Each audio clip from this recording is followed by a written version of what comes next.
Now, as if gold teeth, gold dust, and manna weren't enough, there was still one thing left to come that completely wrapped my mind in a knot. This. What you're looking at are 50-carat gemstones that have appeared out of thin air. These things are falling all over the world. Apparently, jewelers have looked at some of these and they can't seem to figure out what they are. The main problem they're having is that they're simply too perfect. They contain no flaws.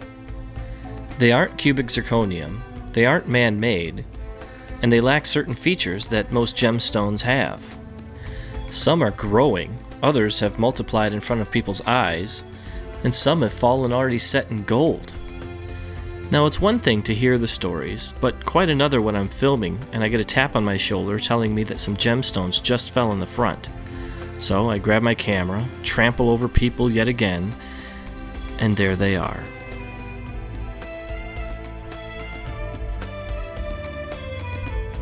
Now, I know what you're thinking. How do I know all these people are telling the truth?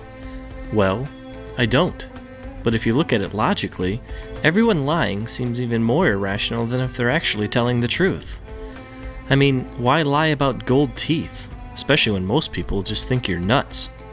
Why would someone go around sprinkling gold dust on random, unsuspecting people or in their Bibles?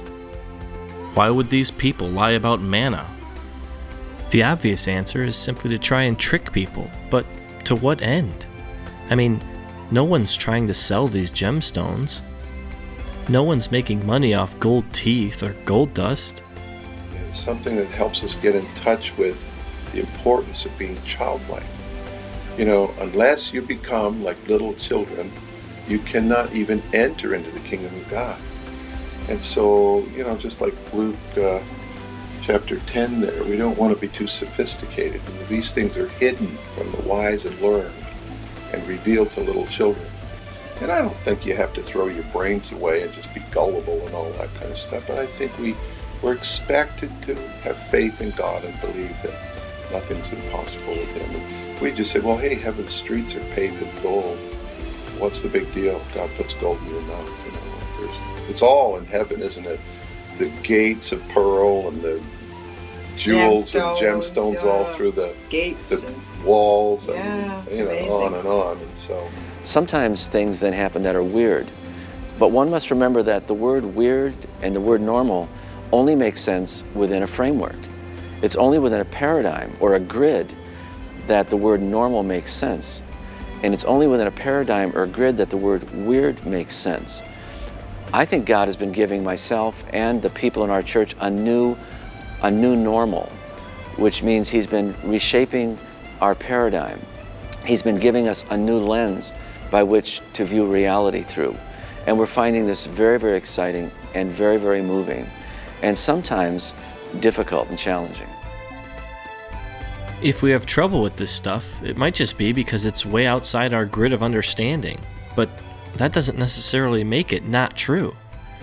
If there's one thing God was showing me in all this, it's that as far as grids go, He doesn't really have one.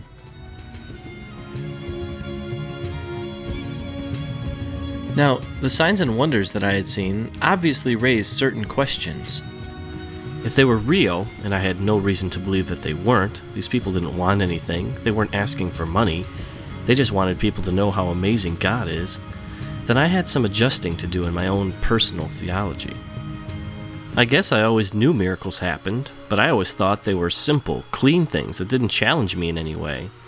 But then, when I look at the life of Jesus, well, He challenged everyone's way of thinking, especially the religious people.